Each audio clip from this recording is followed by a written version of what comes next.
দুর্ঘটনাবশত ৬০ হিজরিতে ১০ মুহররমে ইরাকের কারবালা প্রান্তরে একটি নির্মম ঘটনা সংঘটিত হয়,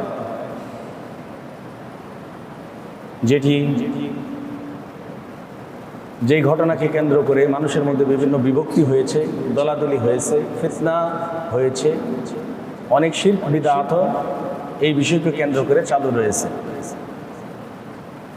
ঘটনার প্রকৃত ইতিহাস আমাদের প্রত্যেকের জানা আবশ্যক বলে আমরা মনে করি, জানা থাকা দরকার। কারণ এই ১০ মুহররমে নবী সাল্লাল্লাহু আলাইহি ওয়াসাল্লামের প্রিয় নাতি, তার সবচাইতে প্রিয় কন্যা ফাতেমা রাদিয়াল্লাহু আনহা এর গর্ভে তার আরেক পছন্দের সাহাবী, নিজের চাচাতো ভাই, ইসলামের চতুর্থ খলিফা, মর্যাদা সম্পন্ন সাহাবী আলী রাদিয়াল্লাহু তাআলা আনহুর ঔরসে জন্মগ্রহণ করেন। নবী সাল্লাল্লাহু আলাইহি ওয়াসাল্লামের প্রিয় নাতি, দুইজন নাতি হাসান এবং হুসাইন রাদিয়াল্লাহু আনহুমা। ছোট হলেন হুসাইন রাদিয়াল্লাহু আনহু। এই হুসাইন রাদিয়াল্লাহু আনহুর শাহাদাতের ঘটনাটি কারবালার প্রান্তরে ঘটে।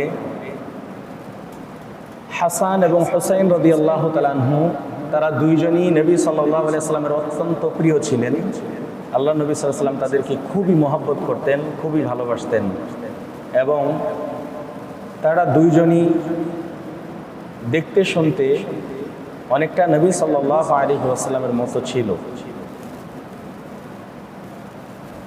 হাসান এবং হুসাইন রাদিয়াল্লাহু আনহু ফজিলত নিয়ে হাদিসে বর্ণিত হয়েছে। নবী সাল্লাল্লাহু আলাইহি ওয়াসাল্লাম বলেছেন, তিরমিজিতে হাদিসটি এসেছে, আন আবি সাঈদ আল-খুদরি রাদিয়াল্লাহু আনহু قال قال رسول الله صلى الله عليه وسلم الحسن والحسين سيدا شباب أهل الجنة।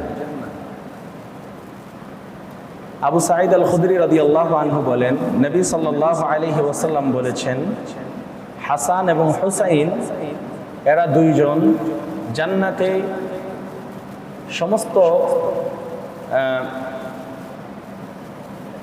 সমস্ত জান্নাতি যুবকদের মধ্যে তারা হবে জান্নাতি যুবকদের সর্দার, জান্নাতি যুবকদের নেতা। সুবহানাল্লাহ। আসলে জান্নাতে যারা প্রবেশ করবে, জান্নাতে যাওয়ার পর কেউ আর বৃদ্ধ থাকবে না, জান্নাতে সকলে যুবক হয়েই প্রবেশ করবে। তবে দুনিয়াতে যারা আল্লাহর পথে নিহত হয়েছে, আল্লাহর পথে শহীদ হয়েছে, এই শহীদদের মধ্য থেকে হাসান এবং হুসাইন রাদিয়াল্লাহু আনহু যারা যৌবনকালে মারা গেছে বা শহীদ হয়েছে, সেই সমস্ত যুবকদের মধ্য থেকে সমস্ত যুবকদের সর্দার হবেন হাসান এবং হুসাইন রাদিয়াল্লাহু আনহুমা, তারা দুইজন। সুবহানাল্লাহ। এই হাদিসটি স্পষ্টভাবে তাদের দুইজনের ফজিলত বর্ণনা করে, মর্যাদা বর্ণনা করে। আরো একটি হাদিস আছে, এই হাদিসটি আবি নাঈম রাহিমাহুল্লাহ তিনি বর্ণনা করেছেন যে তিনি বলেন, আব্দুল্লাহ ইবনে আব্বাস রাদিয়াল্লাহু আনহুকে একজন ব্যক্তি জিজ্ঞাসা করল, সাআলাহু রাজুলুন দামিল বাউদি। হজ্জের মৌসুমে আব্দুল্লাহ ইবনে আব্বাস রাদিয়াল্লাহু আনহুকে একজন ব্যক্তি জিজ্ঞাসা করলো মশার রক্ত সম্পর্কে, মশার রক্তের হুকুম সম্পর্কে, যে হজে কেউ ইহরাম বাঁধা অবস্থায় আছে, তাকে যদি মশায় কামড় দেয় সে কি মশা মারতে পারবে কিনা? কারণ ইহরাম বাঁধা অবস্থায় তো অনেক কিছুই মারা যায় না, অনেক কিছুই করা যায় না। জিজ্ঞাসা করছে যে মশা কি মারতে পারবো কিনা, বা মশার রক্তের হুকুম কি? তখন আব্দুল্লাহ ইবনে আব্বাস রাদিয়াল্লাহু আনহু তাকে প্রশ্ন করলেন, মিম্মান আনতা, তুমি কোথা থেকে হজ করতে এসেছো, তুমি কোথা থেকে এসেছো? সে বলল, মিন আহলি ইরাক, আমি ইরাক থেকে এসেছি। তখন আব্দুল্লাহ ইবনে আব্বাস রাদিয়াল্লাহু তাআলা আনহু মানুষদেরকে, অন্যান্য তার আশেপাশের মানুষদেরকে সহ ডেকে বললেন, উনজুরু ইলা হাদা ইউসআলুনি আন দামিল বাউদি। তিনি বললেন যে এই লোকটির অবস্থা সম্পর্কে তোমরা একটু লক্ষ্য করো, এই লোকটা আমাকে মশা মাছির রক্ত সম্পর্কে, মশার রক্ত সম্পর্কে জিজ্ঞাসা করতেছে। ইহরাম বাঁধা অবস্থায় মশার রক্ত, সে কি মশা মারতে পারবে কিনা? অথচ ওয়াকাদ কাতালুবনা নবী সাল্লাল্লাহু আলাইহি ওয়াসাল্লাম, অথচ এই ইরাকবাসী নবী সাল্লাল্লাহু আলাইহি ওয়াসাল্লামের দৌহিত্র, তার দুই পুত্র হাসান এবং হুসাইন, এদের দুইজনকেই এরা হত্যা করেছে। অথচ তারা মশার রক্ত সম্পর্কে জিজ্ঞাসা করছে। নবীর দৌহিত্রের রক্ত এদের কাছে হালাল, আর মশার রক্ত সম্পর্কে তারা আমাকে প্রশ্ন করছে। মানে ইরাকবাসীর প্রতারণার শিকার হয়েই হুসাইন রাদিয়াল্লাহু আনহু কারবালার ময়দানে শাহাদাত বরণ করেন। সেটা আমরা ইতিহাস থেকে জানতে পারবো। এবং তিনি আরো বলেছেন, তিনি বলেন, আব্দুল্লাহ ইবনে আব্বাস বলছেন, অথচ আমি নবী আলাইহিস সালামকে বলতে শুনেছি, ইয়াকুল, তিনি বলেছেন, হুমা রাইহাতি মিনাদ দুনিয়া, এই হাসান এবং হুসাইন তারা দুইজন হলেন আমার দুনিয়ার দুইটা ফুটা ফুল, পুষ্প। এরা আমার বাগান, এরা আমার কলিজার টুকরা, আমার নয়নের মণি। আল্লাহ নবী সাল্লাল্লাহু আলাইহি সাল্লামকে, তাদেরকে এমন কোনো সময় দেখা হয় নাই, তাদেরকে কোলে নেন নাই, তাদেরকে চুমু খান নাই, তাদের চোখে মুখে গালে সমস্ত জায়গায় নবী সাল্লাল্লাহু আলাইহি ওয়াসাল্লামের ছোঁয়া ছিল। হাসান এবং হুসাইন রাদিয়াল্লাহু আনহুমা, তাদের দুইজনের, তারা আল্লাহর নবীর এতটা প্রিয় ছিলেন, এতটা কাছের ছিলেন। এই হাদিসেও তাদের দুজনের মর্যাদা বর্ণিত হয়। আর আল্লাহ নবী সাল্লাল্লাহু আলাইহি ওয়াসাল্লাম অসংখ্যবার এমন বলেছেন যে তাদের দুইজনকে লক্ষ্য করে, হাসান এবং হুসাইন রাদিয়াল্লাহু আনহুমা, তাদের দুইজনকে লক্ষ্য করে বলছেন, আল্লাহুম্মা, হে আল্লাহ, ইন্নী উহিব্বুহুমা ফাআহিব্বাহুমা, হে আল্লাহ, হাসান এবং হুসাইন তাদের দুইজনকে আমি ভালোবাসি, আল্লাহ দয়া করে আপনি ওদেরকে ভালোবাসেন। সুবহানাল্লাহ। আল্লাহ নবী সাল্লাল্লাহু আলাইহি ওয়াসাল্লামের অত্যন্ত প্রিয় দুই নাতি হাসান এবং হুসাইন রাদিয়াল্লাহু আনহু। হুসাইন রাদিয়াল্লাহু আনহু নির্মমভাবে শাহাদাত বরণ করেন। হাসান রাদিয়াল্লাহু তাআলা আনহু শহীদ হয়েছে কারবালার ময়দানে।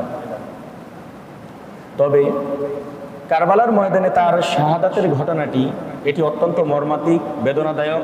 যে কোনো মুসলিমের জন্য সে এটার সমবেদনা জানাবে, দুঃখ প্রকাশ করবে, এটা স্বাভাবিক। কিন্তু হুসাইন রাদিয়াল্লাহু আনহুর শাহাদাতের চাইতেও বড় বড় শাহাদাতের ঘটনা ইসলামের ইতিহাসে আছে। সেই সমস্ত শাহাদাতকে কেন্দ্র করে তো কোনো বিদাত হয় না, কোনো তাজিয়া মিছিল হয় না, কোনো মাতম হয় না। শিয়ারা যেটা করে থাকে, তাজিয়া মিছিল করে, মাতম করে, গান বাজনা করে, হ্যাঁ, নিজেদের শরীরে চড়ায়, থাপড়ায়, নিজেদের শরীরে আঘাত করে, তরবারি দিয়ে আঘাত করে। তার হুসাইন রাদিয়াল্লাহু তাআলা আনহুর কৃত্রিম কবর বানিয়ে এরা তাজিয়া মিছিল করে। এই কবরের পাশে গিয়া তারা এই কবরের আশেপাশের ধুলাবালি তাদের শরীরে মাখায়। হুসাইন রাদিয়াল্লাহু আনহুর চাইতেও মর্যাদা সম্পন্ন ছিলেন তার নিজের বাবা আলী রাদিয়াল্লাহু তাআলা আনহু। এটা কেউ অস্বীকার করতে পারবে না।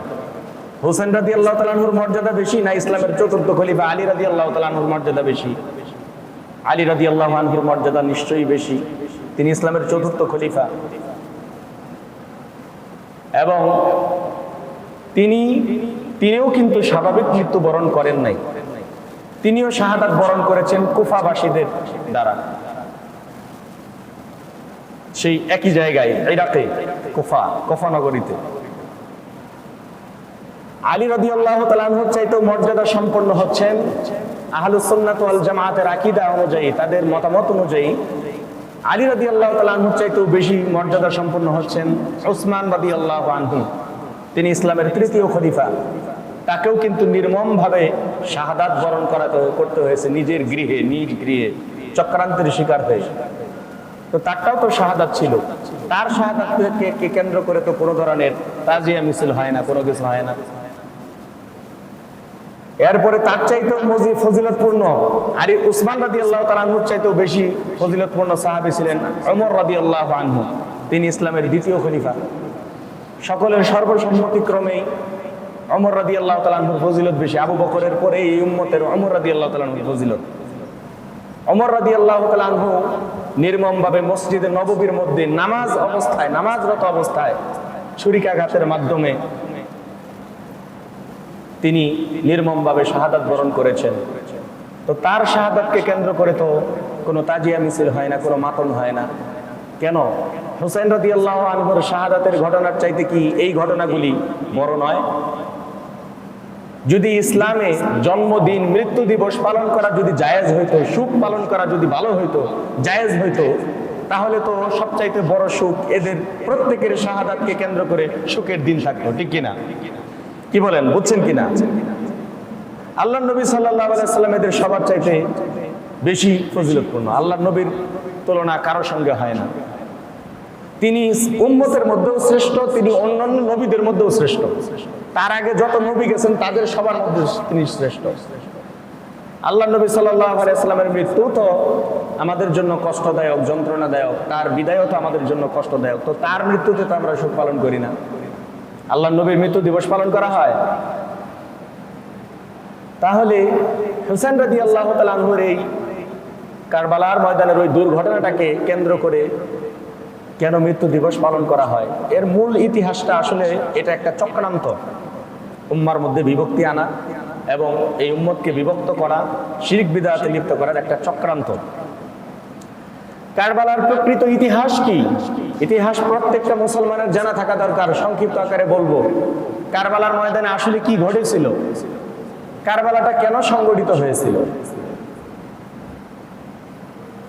মুআবিয়া রাদিয়াল্লাহু আনহুর মৃত্যুর পরে উমাইয়া খলিফাদের মধ্যে ইয়াজিদ ইবনে মুআবিয়া রাদিয়াল্লাহু তাআলা আনহুর ছেলে ইয়াজিদ, সে খেলাফতের আসনে আরোহণ করেন, অধিষ্ঠিত হন। এবং ইয়াজিদকে সকলেই, প্রায় সকলেই মুসলিম, তখনকার সময়ে মুসলিম যত ভূখণ্ড ছিল প্রত্যেক ভূখণ্ডের সমস্ত মানুষই তাকে বায়াত দিয়েছেন। তবে হুসাইন রাদিয়াল্লাহু তাআলা আনহু তাকে বায়াত দেন নাই, মানে তার আনুগত্য, তার বশ্যতা স্বীকার করেননি হুসাইন রাদিয়াল্লাহু আনহু। তো এতে করে বায়াত না দেওয়ার কারণে তার উপর কোনো আক্রমণ হয় নাই বা কোনো কিছু হয় নাই। তবে যখন ইরাকবাসীর পক্ষ থেকে, ইরাকবাসী যখন জানলো হুসাইন রাদিয়াল্লাহু আনহু তিনি ইয়াজিদের হাতে বায়াত গ্রহণ করেন নাই। ইয়াজিদ কিন্তু ক্ষমতায় যে আসীন ছিল, তার ক্ষমতার কেন্দ্রবিন্দু ছিল সিরিয়া অঞ্চল, দামেস্কে ছিল, সিরিয়ার দামেস্ক শহরে ছিল তৎকালীন সময় খেলাফতের, মানে ওখান থেকে শাসন ব্যবস্থা, কেন্দ্রীয় শাসন সেখান থেকে পরিচালিত হইতো। আর মক্কা, মদিনা, বুসরা, তারপরে কুফা, এই সমস্ত নগরীতে তৎকালীন সময়ে গভর্নররা কেন্দ্র শাসনের অধীনে তারা শাসিত হইতো, গভর্নররা শাসন করতো আর কি, প্রদেশ হিসাবে সেখানে শাসন করা হইতো। তো হুসাইন রাদিয়াল্লাহু তাআলা আনহু তিনি যে ইয়াজিদকে বায়াত দেন নাই, বিষয়টা ইরাকবাসী জানে, কুফাবাসী জানে। তারা কি করলো, তারা চিঠির পরে চিঠি হুসাইন রাদিয়াল্লাহু তাআলা আনহুর কাছে পাঠাইলো যে আমরা শুনেছি আপনি ইয়াজিদের হাতে বায়াত দেন নাই, আপনি কুফায় আগমন করেন, আপনি ইরাকে আসেন, আমরা আপনার হাতে বায়াত গ্রহণ করব এবং ইয়াজিদের সেই ইয়েকে আমরা অস্বীকার করব, আপনার হাতে বায়াত করব এবং আপনার আনুগত্য স্বীকার করে নিব, আপনাকে খলিফা হিসেবে আমরা বায়াত দিব। তারা চিঠির পরে চিঠি, চিঠির পরে চিঠি, প্রায় 500 চিঠি হুসাইন রাদিয়াল্লাহু তাআলা আনহুর কাছে পাঠালেন। তিনি তখন ছিলেন মদিনায়। হুসাইন রাদিয়াল্লাহু তাআলা আনহু বিষয়টি জানার জন্য, ভালোভাবে বোঝার জন্য, পর্যবেক্ষণের জন্য তার চাচাতো ভাই মুসলিম ইবনে আকিল রাদিয়াল্লাহু আনহু তাকে ইরাকে পাঠালেন যে খোঁজ খবর নিয়ে আসেন, অবস্থাটা কি, সেখানকার অবস্থা কি, মানুষ কি সত্যি আমার হাতে বায়াত দিতে চায় কিনা। মুসলিম ইবনে আকিল তিনি আসলেন কুফা নগরীতে। তিনি এসে দেখলেন যে সত্যি লোকজন তার হাতে বায়াত দিতে চায়, হুসাইন রাদিয়াল্লাহু আনহুকে তাদের খলিফা বানাইতে চায়। তখন তিনি হানি ইবনে উরওয়া নামে একজন ব্যক্তির বাড়িতে হুসাইন রাদিয়াল্লাহু আনহুর পক্ষে মানুষজনের বায়াত নিতে লাগলেন, বায়াত নিলেন। এভাবে প্রায় অনেক লোক, কেউ কেউ বলেন যে 20,000 লোক, 20,000 লোক হুসাইন রাদিয়াল্লাহু তাআলা আনহুর পক্ষে বায়াত দেওয়ার জন্য তারা রাজি ছিল। আর মুসলিম ইবনে আকিলের হাতেই প্রায় 4,000-এর মতো লোক বায়াত করে হুসাইন রাদিয়াল্লাহু তাআলা আনহুর খেলাফতকে স্বীকার করে নেয়। আর এদিক দিয়ে কুফা নগরীতে তৎকালীন সময় কেন্দ্রীয় শাসন ছিল কিন্তু দামেস্কে, সিরিয়ায়। আর তখন খলিফা ছিলেন ইয়াজিদ ইবনে মুয়াবিয়া। আর এদিক দিয়ে সেই প্রদেশ শাসন করতেন বুসরা নগরীর বুসরা প্রদেশের গভর্নর ছিলেন ওবায়দুল্লাহ ইবনে জিয়াদ।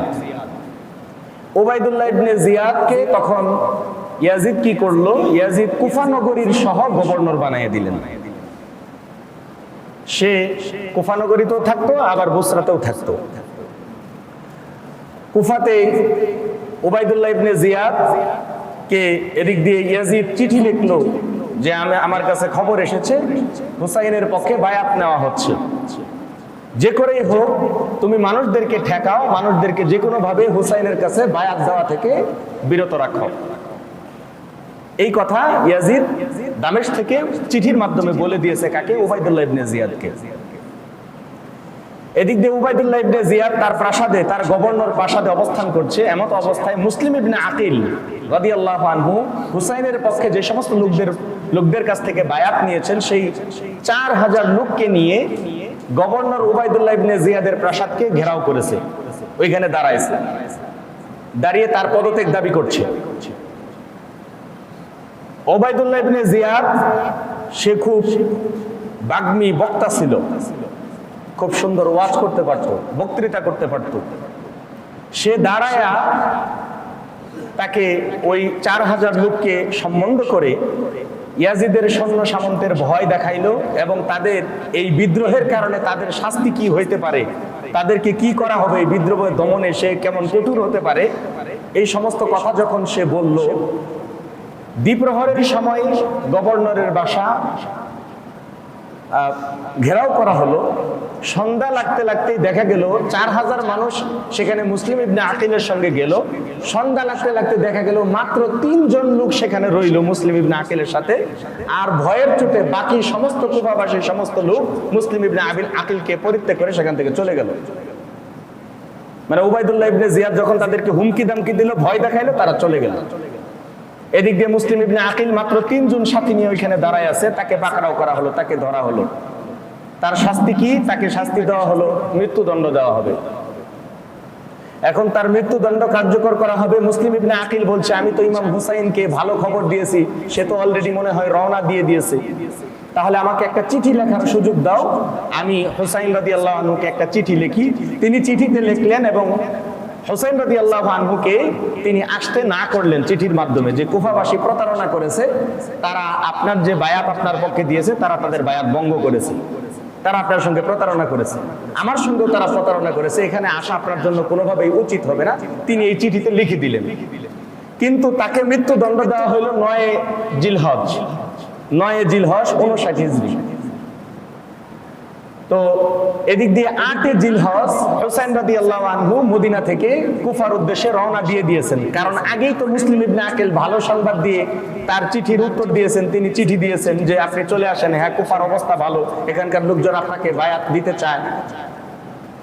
9 জিলহজ চিঠি পাঠাইছেন, 8 জিলহজ তার একদিন আগে হুসাইন রাদিয়াল্লাহু আনহু মদিনা থেকে রওনা দিয়েছেন কিছু লোকজন নিয়ে, কয়েকজন লোককে নিয়ে, সামান্য কিছু লোককে নিয়ে, আহলে বায়াতের কিছু সদস্যদেরকে নিয়ে, সামান্য কয়েকজন তার শুভাকাঙ্ক্ষীদেরকে নিয়ে তিনি রওনা দিয়েছেন। এদিকে তিনি যখন কারবালার প্রান্তর পর্যন্ত পৌঁছেছেন, সেখানে তাকে প্রতিরোধ করার জন্য দিক দিয়ে ওবায়দুল্লাহ ইবনে জিয়াদ একদল সৈন্য পাঠিয়ে দিয়েছে হুসাইন রাদিয়াল্লাহু আনহুকে প্রতিরোধ করার জন্য, তাকে থামানোর জন্য। এদিকে হুসাইন রাদিয়াল্লাহু আনহু যখন মদিনা থেকে যখন তিনি রওনা দিলেন, তার রওনা দেওয়ার সময় আব্দুল্লাহ ইবনে উমর, আব্দুল্লাহ ইবনে আব্বাস, আব্দুল্লাহ ইবনে জুবাইর, তার নিজের আপন ভাই সহ আরো অনেক সাহাবী, তার শুভাকাঙ্ক্ষী অনেকেই হুসাইন রাদিয়াল্লাহু আনহুকে সেখানে যেতে না করেছেন। অনেকে বলেছেন যে এই কুফাবাসী প্রতারণা করে আপনার বাবাকে, আপনার বড় ভাইকে হত্যা করেছে, আপনি সেখানে কোনোভাবেই যাবেন না। তাকে অনেকেই বাধা দিয়েছেন, কিন্তু সকলের বাধাকে উপেক্ষা করে হুসাইন রাদিয়াল্লাহু আনহু রওনা দিয়েছেন। তো যখন তিনি হুসাইন রাদিয়াল্লাহু আনহু কারবালার প্রান্তরে গিয়ে উপস্থিত হয়েছেন, ওই সময় তিনি মুসলিম ইবনে আকিলের চিঠিটা তার কাছে পেয়েছেন। যে চিঠি তো তিনি লিখেছেন তার মৃত্যুর আগে তাকে যেই দিন মৃত্যুদণ্ড দেওয়া হয়, ওবায়দুল্লাহ ইবনে জিয়াদ 9 জিলহজ তার মৃত্যুদণ্ড কার্যকর করেছে মুসলিম ইবনে আকিলের, হুসাইন রাদিয়াল্লাহু আনহুর চাচাতো ভাই। তখন কারবালার প্রান্তরে এদিক দিয়ে উবাইদুল্লাহ ইবনে জিয়াদ একদল সৈন্য পাঠিয়ে দিয়েছে হুসাইন রাদিয়াল্লাহু আনহুকে প্রতিরোধ করার জন্য। এই সৈন্যদের মধ্যে অনেকেই ছিল সেখানে। যখন হুসাইন রাদিয়াল্লাহু আনহুকে পাকড়াও করা হলো, দুই দল যখন মুখোমুখি হইল, তখন হুসাইন রাদিয়াল্লাহু তাআলা আনহু তাদের কাছে তিনটা প্রস্তাব করলেন যে তোমরা তিনটা কাজের একটা করো, যে কোনো একটা সুযোগ আমাকে দাও। হয় এখান থেকে, এই কারবালার প্রান্ত থেকে আমাকে সিরিয়ার দিকে যেতে দাও, দামেশকে আমি ইয়াজিদ ইবনে মুয়াবিয়ার কাছে যাব, সেখানে গিয়ে তার কাছে বায়াত করব, তাকে শাসক হিসেবে মেনে নেব। অথবা আমাকে মদিনায় চলে যেতে দাও আমার পরিবারের সদস্যদেরকে নিয়ে, অথবা আমাকে অন্য কোনো মুসলিম অন্য কোনো অঞ্চলে আমাকে পাঠিয়ে দাও, একেবারে সীমানা পর্যায়ে আমাকে পাঠিয়ে দাও, যেখানে আমি সীমানা পাহারা দিব, ইসলামী অঞ্চলকে আমি পাহারা দিব এবং সেখানে আমি মৃত্যুবরণ করব, সেখানেই বসবাস করব। আমাকে এই তিনটা সুযোগের একটা দাও। যারা প্রতিরোধ করেছিল উবাইদুল্লাহ ইবনে জিয়াদের নেতৃত্বে, তারা বলল যে না, তোমার কোনো প্রস্তাব মানা হবে না, উবাইদুল্লাহ ইবনে জিয়াদ যে সিদ্ধান্ত নেবে সেই সিদ্ধান্তই কার্যকর করা হবে, তোমার কোনো প্রস্তাব মানা হবে না। এদের মধ্যে একজন, তাকে যারা প্রতিরোধ করতে এসেছিল তাদের মধ্যে একজন হুর ইবনে ইয়াজিদ। এই হুর ইবনে ইয়াজিদ সে হুসাইন রাদিয়াল্লাহু তাআলা আনহুর পক্ষ নিয়ে সে বলল যে হুসাইন তোমাদের কাছে যে তিনটা আবেদন করেছে, এই তিনটা আবেদন তো যদি অন্য যে কেউ তোমাদের কাছে করতো তাহলে তোমরা তো তাকে এই সুযোগটা দিতে। যদি তুর্কিরা তোমাদের কাছে আবেদন করতো অথবা অন্য কোনো সম্প্রদায়ের লোকেরা যদি তোমাদের কাছে আবেদন করতো তাহলে তোমরা তো তার ডাকে সাড়া দিতে, অর্থাৎ তার কথা মানতে। এই তিনটা কথা তো সে মন্দ বলেনি। তাকে হয় সিরিয়াতে যাইতে দাও, অথবা তাকে মদিনায় তার পরিবারের কাছে তার বসবাসের জায়গায় ফিরে যেতে দাও, অথবা ইসলামিক কোনো অঞ্চলের সীমানা পাহারার জন্য তাকে নিযুক্ত করে দাও, তাকে বহিষ্কার করো, সেখানে পাঠিয়ে দাও। তো তিনটা সুযোগের একটা সুযোগও তাকে দেওয়া হলো না, বরং তাকে প্রতিরোধ করা হলো, তাদের সঙ্গে যুদ্ধে লিপ্ত হলো। এক পর্যায়ে ঘাতক, আসলে যখন উভয় পক্ষ যখন যুদ্ধে লিপ্ত হয়েছে, কেউ চাচ্ছিল না যে সে হুসাইন রাদিয়াল্লাহু আনহু শাহাদাতটা, তার মৃত্যুটা কারো হাতে সংঘটিত হোক। কিন্তু এদের মধ্যে দুইজন ঘাতক, একজন হলেন শিমার ইবনে জুল জাওশান, আরেকজন হলো শিমার ইবনে জুল জাওশান একজন, আরেকটা হলো সিনান ইবনে আনাস। এই দুইজন মিলে হুসাইন রাদিয়াল্লাহু আনহুকে তারা প্রথমে শিমার ইবনে জুল জাওশান হুসাইন রাদিয়াল্লাহু আনহুর মাথায় আঘাত করে তাকে পরাভূত করে। তারপরে তারা কেউ বলে থাকেন যে শেষ পর্যন্ত সিনান ইবনে আনাস হুসাইন রাদিয়াল্লাহু আনহুর মাথাটি তার দেহ থেকে আলাদা করেছিলেন, তাকে নির্মমভাবে হত্যা করে তাকে শাহাদাত করে। এভাবে এই ঘটনাটি সংঘটিত হয়। পরবর্তীতে ইয়াজিদের কাছে সংবাদ যায়, সেখানে উবাইদুল্লাহ ইবনে জিয়াদ কিন্তু সরাসরি সেখানে উপস্থিত ছিল না, সে নেতৃত্ব দিচ্ছিল, সে সৈন্য পাঠিয়েছিল, সে তাকে গ্রেফতার করে নিয়ে যেতে বলছিল। উবাইদুল্লাহ ইবনে জিয়াদ হুসাইন রাদিয়াল্লাহু আনহুকে গ্রেফতার করে নিয়ে যেতে বলেছিল। তো এভাবে কারবালার এই নির্মম ঘটনাটি 10 মুহররমে 60 হিজরির 10 মুহররমে এই ঘটনাটি সংঘটিত হয়। এটি ছিল মূলত মূল ঘটনা।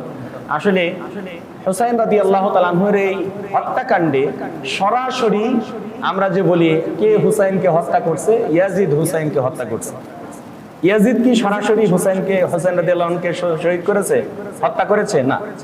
ইয়াজিদ কিন্তু নির্দেশও দেয় নাই, হত্যার নির্দেশও দেয় নাই যে হুসাইনকে মেরে ফেলো, এরকম কিছু বলে নাই। তবে সে কিন্তু দোষ এড়াতে পারবে না, কারণ সে তো শাসক, সে দোষ এড়াতে পারবে না। সেই তো নির্দেশ দিয়েছিল তাকে প্রতিরোধ করার জন্য, এবং লোকজন যেন তার হাতে বায়াত না হয় এজন্য সেই নিষেধ করেছিল। কাজে সে দোষ এড়াতে পারবে না। কিন্তু সরাসরি ইয়াজিদ এটা চাইতেন না যে সে হুসাইন রাদিয়াল্লাহু আনহুকে হত্যা করবে, এরকমটা চাইতেন না। ইয়াজিদ সম্পর্কে আমাদের মন্তব্য কেমন হওয়া উচিত? আর হুসাইন রাদিয়াল্লাহু আনহু তিনি যে কারবালায় গেলেন, এটা কি তার জন্য আসলে সঠিক ছিল কিনা যাওয়া, এটা আসলে ব্যাখ্যা বিশ্লেষণের দাবি রাখে। আমরা বলবো যখন হুসাইন রাদিয়াল্লাহু আনহু কারবালায় যেতে চাচ্ছিলেন, তার এই ঘটনাকে কেন্দ্র করে মানুষের মধ্যে বিভক্তি হয়েছে, তার এই শাহাদাতের ঘটনাকে কেন্দ্র করে ফিতনা ফাসাদের উদ্ভব হয়েছে, ফিতনা ফাসাদ ঘটেছে। তিনি যদি কারবালার প্রান্তরে না গিয়ে মদিনাতে অবস্থান করতেন তাহলে হয়তো এত বড় ঘটনা ঘটতো না।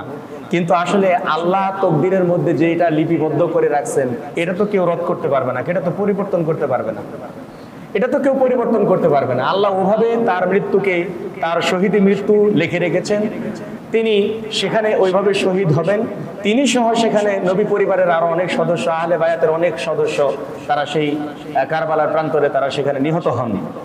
এভাবেই তার শাহাদাত আল্লাহ সুবহানাহু ওয়া তাআলা শাহাদাতের মাধ্যমে তাকে মর্যাদা সম্পন্ন করেছেন, এটা আমরা বিশ্বাস করি। কিন্তু তার যে মদিনা ছেড়ে সেখানে যাওয়া, এটাকে কেউ ভালোভাবে দেখে নাই, আমরা না। এটা ওই সময়ে যারা সাহাবী ছিলেন, আব্দুল্লাহ ইবনে ওমর, আব্দুল্লাহ ইবনে আব্বাস, তারা তো তাকে সরাসরি বাধা দিয়েছেন। সরাসরি তাকে আমরা যদি বিভিন্ন বর্ণনা দেখি, পর্যালোচনা করি, তাহলে আমরা বুঝতে পারবো যে সেখানে তার যাওয়াটা কোনোভাবেই সমুচিত হয়নি, বরং সেখানে তার যাওয়ার মাধ্যমে আরো ফিতনা ফাসাদ বেড়েছে। কিন্তু আমরা এটাও সরাসরি বলতে পারবো না যে সেখানে যাওয়া ঠিক হয় নাই, এভাবে শহীদ হওয়া ঠিক হয় নাই, এভাবে বলতে পারি না। কারণ এই ঘটনার মধ্যে আল্লাহ কল্যাণ রাখছেন এবং তার তকদিরে এটাই আছে। কিন্তু তাই বলে হুসাইন রাদিয়াল্লাহু আনহুর চাইতে বড় কোনো ধরনের শাহাদাতের ঘটনা এই জমিনে ঘটে নাই এমন তো নয়। তার নিজের বড় ভাই হাসান রাদিয়াল্লাহু আনহু তিনি তো শহীদ হয়েছেন, তার বাবা আলী রাদিয়াল্লাহু আনহু তিনিও শহীদ হয়েছেন, ইসলামের তৃতীয় খলিফা উসমান রাদিয়াল্লাহু আনহু তিনিও শহীদ হয়েছেন, ওমর রাদিয়াল্লাহু আনহুর মতো লোক ইসলামের দ্বিতীয় খলিফা তিনিও তো শাহাদাত বরণ করেছেন। তো তাদের শাহাদাতকে ওইভাবে কেন পালন করা হয় না? আসলে এখানে দোষটা কার ছিল? হুসাইন রাদিয়াল্লাহু আনহু, ইয়াজিদের, উবাইদুল্লাহ ইবনে জিয়াদের, নাকি ইরাকবাসীর? ঐতিহাসিকগণ বলেন সবচাইতে বড় দোষী কারবালার ঘটনার জন্য সবচাইতে বড় দোষী হইল ইরাকবাসী, কুফাবাসী। কারণ এরা হুসাইন রাদিয়াল্লাহু আনহুর সঙ্গে প্রতারণা করেছে। 20,000 লোক হুসাইন রাদিয়াল্লাহু আনহুর বায়াত দিবেন যে তাকে খলিফা হিসেবে তারা মেনে নেবেন, তার কাছে বায়াত দিবেন। কিন্তু 20,000-এর মধ্যে শেষ পর্যায়ে তার সঙ্গে 20 জন লোকও পাওয়া গেল না। 2 জন লোক শেষ পর্যন্ত তার সাথে ইরাকবাসী যায় তাকে সহযোগিতা করে নাই। যখন উবাইদুল্লাহ ইবনে জিয়াদ সৈন্য পাঠাইলো, তখন কেন উবাইদুল্লাহ ইবনে জিয়াদের সৈন্যকে প্রতিরোধ করার জন্য হুসাইনের পক্ষে যারা মুসলিম ইবনে আকিলের কাছে বায়াত দিয়েছিল, তারা কেন তার সাহায্যে এগিয়ে আসলো না? তাহলে এখানে সবচাইতে বড় অপরাধী যদি কেউ হয়ে থাকে, সবচাইতে বড় অপরাধী ওই যে আব্দুল্লাহ ইবনে আব্বাস রাদিয়াল্লাহু আনহু যে বলছেন, ওই লোকটাকে যে মশার রক্তের হুকুম সম্পর্কে জিজ্ঞাসা করছিল যে তোমরা রাসূলের রক্তকে হত্যা করে তোমরা মশার রক্ত হালাল না হারাম, বৈধ না অবৈধ, এটা জিজ্ঞাসা করতে আসছো। আসলে ইরাকবাসী এই ঘটনায় সবচাইতে বড় অপরাধী। এখানে ইয়াজিদ সরাসরি হুসাইন রাদিয়াল্লাহু আনহুকে হত্যার নির্দেশ দেন নাই, বরং ইয়াজিদের কাছে যখন হুসাইনের পরিবারের রাদিয়াল্লাহু আনহুর পরিবারের সদস্যদেরকে, মহিলা সদস্যদেরকে যখন ইয়াজিদের কাছে নিয়ে যাওয়া হয়েছে, তখন তিনি তাদেরকে সম্মান করেছেন বলে বর্ণনা এসেছে। তিনি তাদেরকে সম্মান করেছেন, থাকার ব্যবস্থা করেছেন, তাদেরকে মদিনায় পৌঁছে দিয়েছেন, এরকম বর্ণনা এসেছে। এবং তিনি যে এই ঘটনাতে একেবারে সন্তুষ্ট ছিলেন, খুশি হয়েছেন, নাচানাচি করেছেন, যে সমস্ত অতিরঞ্জন করে অনেক কথা ইয়াজিদের উপর দোষ দিয়ে বলা হয়ে থাকে। ইয়াজিদকে কিন্তু নির্দোষ বলা যাবে না। ইয়াজিদ সম্পর্কে ইমাম আহমদ ইবনে হাম্বলকে বলা হলে তিনি বলছেন, তার ছেলে যখন তাকে প্রশ্ন করলো যে ইয়াজিদকে আমরা কি করব, তখন তিনি ইয়াজিদ সম্পর্কে বলছেন যে তাকে কোনো ভালো মানুষ, কোনো ইমানদার মানুষ, আল্লাহ এবং আখিরাতের প্রতি ঈমান রাখে এমন কোনো মানুষ ইয়াজিদের জন্য শুভ কামনা করতে পারে না, তার জন্য দোয়া করতে পারে না। আবার আল্লাহ এবং তার রাসূলের প্রতি বিশ্বাস রাখে এমন কোনো মানুষ ইয়াজিদকে গালমন্দ করতে পারে না, গালিও দিতে পারে না। কারণ একজন মুসলিম আরেকজন মুসলমানকে বা আরেকজন মুসলিমকে গালি দেওয়া, সে তো আর কাফের না, কাফের হয়ে যায় না। গালি দেওয়া এটা হারাম কাজ। তো সাহাবীদের অবস্থান এবং পরবর্তীতে সালাফদের অবস্থান এমনই ছিল ইয়াজিদ সম্পর্কে, তারা তাকে গালিও দিতেন না, কেউ তাকে ভালোবাসতেন না। ইয়াজিদকে কেউ ন্যায়পরায়ণ শাসকও বলতেন না, ন্যায়পরায়ণ শাসকও বলতেন না। ইয়াজিদ একজন মুসলিম শাসক ছিল, তবে দুর্গুণ মিলিয়ে ইয়াজিদের মধ্যে অনেক কিছুই ছিল, তার মধ্যে দুর্গুণ ছিল। এখন তার ব্যাপারে, তার আমল নিয়ে সে মারা গেছে, তার ব্যাপারে ফয়সালা হচ্ছে আল্লাহর কাছে, তার কি হবে না হবে সেটা নিয়ে আমাদের মাথা ঘামানোর কোনো প্রয়োজন নেই। আর এই ঘটনাতে অন্যান্য ঘটনার মতো যদি আমরা নিতাম তাহলে এটার মাধ্যমে এতটা ফিতনা ফাসাদ ছড়াইতো না। আলী রাদিয়াল্লাহু আনহুর শাহাদাত হয়েছে, আর অন্যান্য যে সমস্ত সাহাবীদের বড় বড় সাহাবীদের শাহাদাত হয়েছে সেগুলোকে কেন্দ্র করে তো কোনো কিছু হয় না, তাহলে এটাকে কেন্দ্র করে কেন এত কিছু হয়? কি কি হয় সেগুলো তো আমরা জানি। হুসাইন রাদিয়াল্লাহু আনহুর শাহাদাতকে কেন্দ্র করে যে সমস্ত কুসংস্কার এবং বিদআত শিয়া সমাজে এবং অনেক সুন্নি সমাজেও, সুন্নি অনেক লোকের মাঝে যে সমস্ত বিদআতগুলি প্রচলিত আছে, যেগুলি পরিত্যাগ করা একান্ত জরুরি একজন মুসলমানের জন্য, সেগুলি হলো এক নম্বরে যেটা, সেটা হলো তার শাহাদাতকে কেন্দ্র করে কোনো প্রকারের শোক পালন করা যাবে না, শোক পালন করা যাবে না। কারণ কারো মৃত্যুতে শোক পালন করা এবং কারো জন্মদিনে উৎসব পালন করা এটা ইসলামে কোনো বৈধ কাজ না, এটা ইসলাম স্বীকৃতি দেয় না, এটার অনুমোদন নাই। এবং শিয়াদের অনেক গ্রন্থেই বলা হয়েছে যে এটা নিষিদ্ধ কাজ, শিয়াদের অনেক গ্রন্থে বলা হয়েছে, কিন্তু তারা মানে না, তারা করে।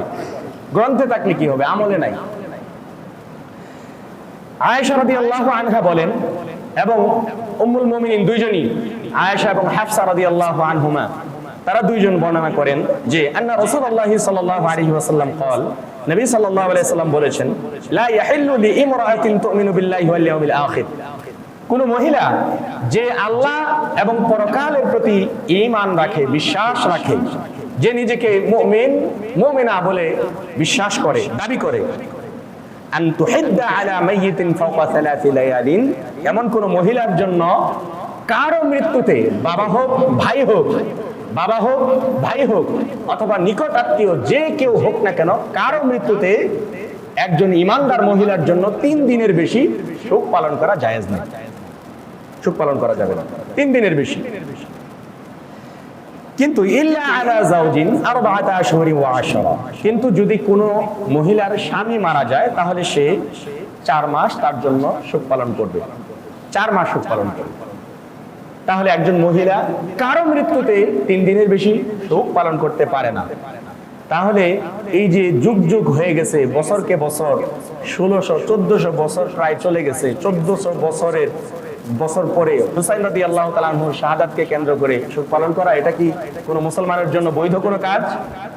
হ্যাঁ, যে আল্লাহ এবং আখিরাতের প্রতি বিশ্বাস রাখে সে এটা পালন করতে পারে না, এটা হারাম কাজ, এটা হারাম কাজ। হুসাইন রাদিয়াল্লাহু আনহুর শাহাদাতকে কেন্দ্র করে তাজিয়া মিছিল করা হয়। তাজিয়া মিছিলে কি থাকে? তাজিয়া মিছিলে একটা কফিন থাকে, সেখানে কৃত্রিম আবার অনেকে কৃত্রিম কবর তৈরি করেন, কৃত্রিম কফিন তৈরি করেন। এই কফিনের আশেপাশে অনেক কিছু থাকে, ফুল থাকে, তারপরে মাটি থাকে, বিভিন্ন জিনিস থাকে। এগুলিকে তারা মূলত, এগুলি ওই যে কৃত্রিম কবর যে বানানো হয়, এই কবরের যে আশেপাশের মাটি, এগুলি তারা শরীরের মধ্যে মাখেন, ওই কবরের কাছে যান, সেখানে দোয়া করেন, কবরওয়ালার কাছে চান এবং সেগুলি তাদের শরীরে মুখে এগুলি মাখেন। নিঃসন্দেহে এগুলি শিরকি কাজ। কোন মুসলিম কবরের কাছে, কোন মৃত মানুষের কাছে বা কোন কৃত্রিম তৈরিকৃত কোনো কিছুর কাছে কোনো কিছু চাইতে পারে না। হিন্দুরা যেমন মূর্তি তৈরি করে মূর্তির কাছে কোনো কিছু চাইলে যেমন তাদের জন্য শিরক হবে, ঠিক তেমনি ভাবে কোন মুসলিম যদি কোনো মুসলিমের কৃত্রিম কবর বানিয়ে বা তার কৃত্রিম কফিন বানিয়ে তার কাছে কোনো কিছু চায়, তার কাছে মাথা ঠেকায়, মাথা নোয়ায়, সেজদা করে, সেটা তার জন্য বড় ধরনের শিরক হবে এবং সে শিরকে লিপ্ত হবে। সম্মানিত মুসল্লিয়ানি কেরাম, আপনারা একটু অনুগ্রহপূর্বক কাতারে বসে যান। মাঝখানে যারা বসে আছেন, যে সমস্ত ভাইরা, কাতারে একটু অনুগ্রহপূর্বক বসে যাবেন, কাতারে একটু বসে যাবেন। কালেকশনের জন্য আমাদের মুয়াজ্জিন সাহেব রেজাউল ভাই গিয়েছেন। আপনারা সকলেই যে যা দান করবেন একটু হাতে রাখবেন, যাওয়ার সাথে সাথে টাকাটা দিয়ে দিবেন এবং সকলে দানে শরীক হওয়ার চেষ্টা করেন। ইদানিং আপনারা টাকা পয়সা দিতেই চান না, ঘটনা কি? দেশে কি অভাব আসছে নাকি? টাকা পয়সা দিতেই চান না। কিছু প্রতি সপ্তাহে এটা প্র্যাকটিস জারি রাখবেন। 5 টাকা 10 টাকা তো কোনো টাকা না ভাই, এটা তো সবসময় আমাদের পকেটে থাকে। 5 টাকা 10 টাকা, আপনার 5টা টাকা 10টা টাকার অবদান আপনি তো বুঝেন না, মনে করেন যে আসলে 5 টাকা আমি দিলেই কি না দিলেই কি। আসলে আপনার মতো সবাই যদি মনে করে তাহলে তো অনেকেই দিবে না, তখন আমাদের কয় টাকা হবে? আর সবাই যদি বলেন আমি 5 টাকা দিব, আমার মতো আরো 20 জনে দিলে তাহলে তো কত টাকা হয়ে যায়। এই চিন্তা থেকে আমরা সকলে ইনশাল্লাহ শরীক থাকবো। 10 টাকা করে যদি আমরা সবাই দিই, এই নিচতলা এবং দোতলা মিলে আমাদের প্রায় 1000 মানুষের বেশি তো নামাজ পড়তে পারি, নিচতলা দোতলা মিলে 1000 না, ধরেন 500 মানুষ নামাজ পড়তে আসছে, 10 টাকা করে দিলেও তো 5000 টাকা হয়। আমাদের 5000 টাকা তো হয় না, 3000 টাকাও মিলাইতে কষ্ট হয়ে যায়। দয়া করে অনুগ্রহপূর্বক সকলেই শরীক থাকবেন। সকলে যখন যাবে, ভাইরা যখন যাবেন, যাওয়ার সাথে সাথে মসজিদে যে টাকাটা দান করার জন্য নিয়ত করেছেন সেটা জারি রাখবেন। প্রতি জুমাতে এটা জারি রাখবেন। সবসময় বললেও অনেক সময় আপনারা বিরক্ত হবেন, কষ্ট পাবেন, এজন্য বলি না। প্রিয় মুসল্লিয়ানে কেরাম, তাহলে হোসেন রাদিয়াল্লাহু আনহুর শাহাদাতকে কেন্দ্র করে তাজিয়া মিছিল সহ কৃত্রিম কবর তৈরি সহ যা কিছু করা হয় এগুলি শিরিক। এটা একটা নিঃসন্দেহে এটা শিরিক। কারো কৃত্রিম কবর তৈরি করে এভাবে কবরের কাছে চাওয়া নিঃসন্দেহে এটা শিরকি কাজ। আল্লাহ বলছেন ওয়ালা তাদউ মা'আল্লাহি ইলাহান আখার, তোমরা আল্লাহ ছাড়া কারো কাছে কোনো কিছু চাইবে না, নিষেধ। আর যে কাজটা করা হয় 10 মুহররমে কারবালার এই ঘটনাকে কেন্দ্র করেই হাই হুসাইন হাই হুসাইন এগুলি বলে মাতম করা হয়, মুখের মধ্যে থাপড়ানো হয়, পিঠের মধ্যে থাপড়ানো হয়। এই যে পিঠের মধ্যে অনেক সময় আঘাত করা হয়, একজন আরেকজনকে আঘাত করে, অথবা কেউ কেউ নিজেই নিজেকে কষ্ট দেয়, চাবুক মারে, তরবারি মারে। এগুলি দেখেন না আপনারা অনেক সময় মিছিলের মধ্যে বা মিছিলের বাহিরে ওই দিন 10 মুহররমে নিজের শরীরে নিজে আঘাত করে, মানে আঘাত দিয়ে সে ওই সমবেদনা জানায় আর কি। এইভাবে সমবেদনা জানানো, মাতম করা, চিৎকার চেঁচামেচি করা, কাপড় ছিঁড়ে ফেলা, শরীরের মধ্যে আঘাত করা, এটা ইসলামে বৈধ না। এটা জাহিলিয়াতের কাজ, এটা মূর্খদের কাজ। আল্লাহ নবী সাল্লাল্লাহু আলাইহি ওয়াসাল্লাম স্পষ্টভাবে নিষেধ করেছেন। আন আব্দুল্লাহ রাদিয়াল্লাহু আনহু قال قال النبي সাল্লাল্লাহু আলাইহি ওয়াসাল্লাম, আব্দুল্লাহ রাদিয়াল্লাহু আনহু বলেন, নবী সাল্লাল্লাহু আলাইহি ওয়াসাল্লাম বলেছেন, লাইসা মিন্না মান লাতামাল খুদুমা ওয়া শাক্কাল জুয়ুবা ওয়া দাআ বিদাওয়াতিল জাহিলিয়া। আল্লাহ নবী বলছেন, লাইসা মিন্না মান লাতামাল খুদুমা, সেই ব্যক্তি আমার উম্মত নয়, সেই ব্যক্তি আমার উম্মতের দলভুক্ত নয় যে ব্যক্তি লাতামাল খুদুমা, যে তার নিজের চেহারায় নিজের হাত দিয়ে নিজে আঘাত করে, নিজের শরীরে যে নিজে ক্ষত বিক্ষত করে, সে আমার উম্মত নয়, আমার দলভুক্ত নয়। ওয়া শাক্কাল জুয়ুবা, এবং কাপড় ছিঁড়ে ফেলে সে আমাদের দলভুক্ত নয়। ওয়া দাআ বিদাওয়াতিল জাহিলিয়া, এমন এমন শব্দ বলে hi Hussain hi Hussain, hi Fatema hi Fatema, এই সমস্ত কথা বলা এগুলি নিঃসন্দেহে জাহিলিয়াতের আহ্বান। এই সমস্ত কথা বলা জায়েজ নাই। আল্লাহর নবী বলছেন, ডাইরেক্ট উম্মত থেকে খারিজ করে দিয়েছেন, লাইসা মিন্না, তারা আমাদের দলভুক্ত নয়, এরা আমার উম্মত নয়। তাহলে যারা এই সমস্ত কাজ করে, সেই দিন এই হাই হুতাশ করে, মাতম করে, চিৎকার চেঁচামেচি করে, নিজের শরীরে নিজে আঘাত করে, নিজের শরীরে নিজে আঘাত করা, নিজেকে ক্ষত বিক্ষত করা, এটা তো স্পষ্ট কবিরা গুনাহ। আল্লাহ বলছেন, ওয়ালা তাকতুলু আনফুসাকুম ইন্নাল্লাহা কানা বিকুম রাহিমা। কষ্টে আছো, আল্লাহ বলছেন, ওয়ালা তাকতুলু আনফুসাকুম, নিজে নিজেকে হত্যা করো না। ইন্নাল্লাহা কানা বিকুম রাহিমা, আল্লাহ তো তোমাদের উপর দয়াশীল, আল্লাহ করুণাময়, আল্লাহ দয়াশীল। তুমি কষ্টে আছো, আল্লাহ তোমার কষ্ট সম্পর্কে জানেন। কষ্টের সময় কি করতে হয় আল্লাহ নবী কি শিখিয়েছেন? আল্লাহ নবী শিখিয়েছেন, যখন তুমি কষ্টে পড়বে, বিপদে পড়বে, তখন বলবে অলু ইন্না লিল্লাহি ওয়া ইন্না ইলাইহি রাজিউন। কষ্টের সময় বলতে হয় কি? ইন্না লিল্লাহি ওয়া ইন্না ইলাইহি রাজিউন। আমরা আল্লাহর জন্য, আল্লাহর কাছে আমাদেরকে ফিরে যেতে হবে। হাসবুনাল্লাহু নি'মাল ওয়াকিল, নি'মাল মাওলা ওয়া নি'মান নাসির। আমাদের জন্য আল্লাহই যথেষ্ট, আল্লাহ আমাদের জন্য যথেষ্ট, তিনি কতই না উত্তম কর্মবিধায়ক। সম্মানিত ভাইরা, তাহলে এই মাতম করা, নিজের শরীরে নিজে আঘাত করা, এটা একটি জাহিলিয়াতের কাজ, এবং নিজেকে ক্ষতবিক্ষত করা, নিহতের দিকে। অনেক সময় আমরা শুনি এই মিছিলেই একদল আরেক দলের উপর আক্রমণ করছে, একজন আরেকজনকে হত্যা করে ফেলছে, এরকমও ঘটনা ঘটে। নিজেরা নিজেদের মধ্যে এমন দাঙ্গা বাজায়, এমন অবস্থা তৈরি করে, একজন আরেকজনকে হত্যার পর্যায়ে নিয়ে যায়। এরকম অনেক মানুষ নিহত হয়। এভাবে যারা নিহত হয়, মানে এক প্রকারের আত্মহত্যা। আল্লাহ নবী বলছেন, কানা বিরাজুলিন জিরাহুন কাতালা নাফসাহ, এক ব্যক্তি সে আঘাতপ্রাপ্ত হলো, আঘাতপ্রাপ্ত হওয়ার পরে সে কি করলো? সে নিজেকে নিজে হত্যা করে ফেললো, আত্মহত্যা করলো। তখন আল্লাহ বললেন, ফাকাল আল্লাহ, আল্লাহ বললেন, বারাদানি আব্দি বিনাফসি, আমার বান্দা তড়িঘড়ি করে তার নিজের জানকে সে নিজে কবজ করেছে। হারামতু আলাইহিল জান্নাহ, আমি তার জন্য আমার জান্নাতকে হারাম ঘোষণা করলাম। নাউযুবিল্লাহ। আত্মহত্যা করলে জাহান্নামে যাইতে হবে। অন্য হাদিসের মধ্যে এসেছে আল্লাহ নবী বলছেন যে মান কাতালা নাফসাহু বিশাইইন উযিবা বিহি ফিন-নার, যে ব্যক্তি দুনিয়াতে যে জিনিস দ্বারা আক্রান্ত হয়ে নিজে নিজে আত্মহত্যা করবে, কেউ যদি ছুরিকাঘাতের মাধ্যমে নিজে আত্মহত্যা করে তাহলে জাহান্নামের মধ্যে সে নিজেকে নিজের ছুরি দিয়ে আঘাত করবে। কেউ যদি পাহাড় থেকে লাফ দিয়ে আত্মহত্যা করে তাহলে জাহান্নামের মধ্যে উঁচু জায়গা থেকে সে ওইভাবে লাফাতে থাকবে, লাফা পড়বে, একবার মরবে, আবার লাফাবে, আবার পড়বে, আবার মরবে, এইভাবে শাস্তি তাকে দেওয়া হবে। এভাবে যে কেউ যে যন্ত্রের মাধ্যমে কেউ বিষ খায়া যদি আত্মহত্যা করে, বিষ খায়া আত্মহত্যা করা যে কত কঠিন কাজ, কত কষ্ট যে হয়, যারা বিষ খেয়ে আত্মহত্যা করে তাদেরকে জাহান্নামে ওইভাবেই হয়তো আল্লাহ রাব্বুল আলামিন শাস্তির ব্যবস্থা করবেন। বিষাক্ত কোনো কিছু খাইয়ে তাদেরকে এইভাবে শাস্তি প্রদান করা হবে। নবীজি বলছেন যে যে জিনিস দ্বারা আত্মহত্যা করবে তাকে সেভাবেই জাহান্নামের মধ্যে শাস্তি প্রদান করা হবে। নাউযুবিল্লাহ। আল্লাহ রাব্বুল আলামিন আমাদেরকে হেফাজত করুন।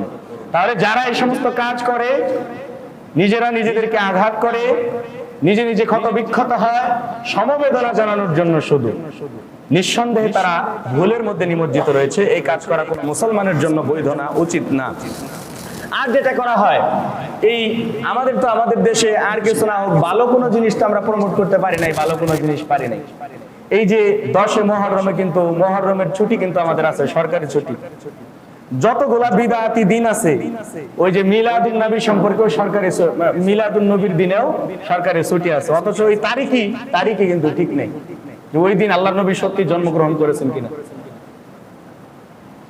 মিলাদুন নবী নিয়েও অনেক মত, তারিখ নিয়ে তো আল্লাহর নবীর জন্ম নিয়েও তো অনেক মতামত আছে, কোন তারিখে আল্লাহর নবী জন্মগ্রহণ করেছেন এই ব্যাপারে ঐতিহাসিকদের মধ্যে বিভিন্ন মত আছে, কিন্তু সরকারি ছুটি ঠিকই আছে। ওই যে হারাম মুহররম, 10 মুহররম যদি সরকারি ছুটি যদি ওই হিসাবে দিত, ওই যে আশুরায়ে মুহররম আল্লাহর নবী যে রোজা রাখতে বলছেন, গত জুমায় বলেছে, আপনাদের মনে আছে, রোজা রাখতে বলেছেন, 10 মুহররম একটি রোজা রাখতে হয়। সেই রোজাটা যেন কিসের রোজা? আশুরার রোজা। আর আশুরা কেন? আশুরা মুসা আলাইহিস সালামকে অনুকরণ করে আল্লাহর নবী করেছেন, নবীর অনুকরণ করে আমরা করছি। আল্লাহর নবী ওই যে মুসা আলাইহিস সালামকে ফেরাউনের কবল থেকে সেই দিন মুক্তি দেওয়া হয়েছে, মুসা আলাইহিস সালাম শুকরিয়া স্বরূপ রোজা রাখছেন। এজন্য আল্লাহর নবী বলছেন, আমি তো মুসার ভাই, মুসার অনুসরণে তো আমি অগ্রগামী, এজন্য তিনি রোজা রাখলেন, তার উম্মতদেরকেও রোজা রাখতে বললেন। তা আমরা সেই হিসেবে মুহররমের রোজা রাখবো, আশুরার রোজা রাখবো, এটা করতে পারি। আর এই উপলক্ষে তো সরকার বন্ধ দেয় নাই, বন্ধ দিছে আশুরা, মুহররম আর কারবালা। আশুরা, মুহররম, কারবালা, এটাই যেন আমাদের ইতিহাস, এছাড়া আর কোনো ইতিহাস বর্ণনা করা হয় না। আসলে আশুরার দিনে মূল ইতিহাসটাই হলো সেটা, ওই রোজাটাই হলো মূলত আমল, এবং সেটাই সহিহ হাদিস দ্বারা প্রমাণিত হয়েছে, বর্ণিত হয়েছে। আর এই যে ঘটনা, শাহাদাতের ঘটনা, এটা বলতে হবে এটা অত্যন্ত নির্মম একটি ঘটনা, এবং ইতিহাসে একটা জঘন্যতম একটি ঘটনা ইসলামের ইতিহাসে। কিন্তু জঘন্যতম ঘটনা হলেই এটাকে উপলক্ষ করে কোনো আমল তো আমরা নির্ধারণ করতে পারি না।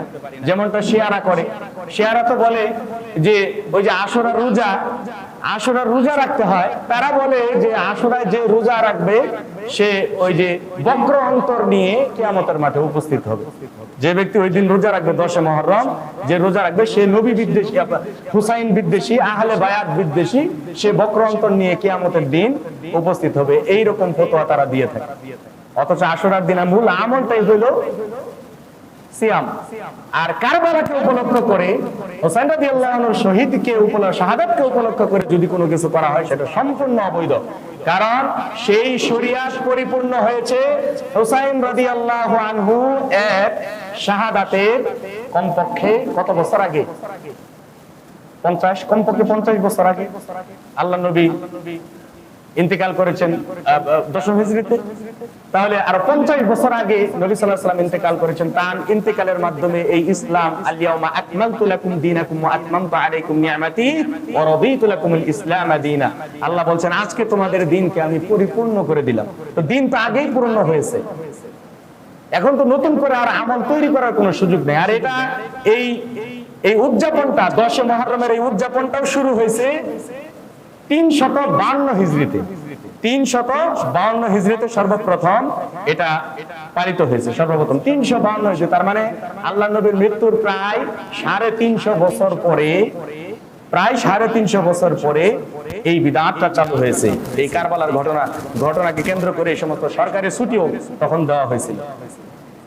তাহলে এই দিন উপলক্ষ করে যে সমস্ত কাজ করা হয়, তাজিয়া মিছিল সহ, জুতা খুলে চলা, জুতা না হাঁটা, মুড়ক উড়িয়ে দেওয়া, কবুতর, মুড়ক এগুলো উড়িয়ে দেওয়া, কারবালার যুদ্ধের মহড়া দেওয়া, তাজিয়া মিছিল, তাবারুক বিতরণ, অনেকে এই উপলক্ষে মিষ্টি বিতরণ করে। মসজিদে মাদ্রাসায় অনেক সময় মিষ্টি দেয়, না জেনে আমিও 2-1 খেয়েছিলাম, পরে জানতাম না যে, মানে খুঁজি নাই যে আশুরা 10 মুহররম, জানি না, কিন্তু দিয়ে গেছে, খেয়ে ফেলছি, পরে শুনছি যে এটা তো সেই তাবারুক।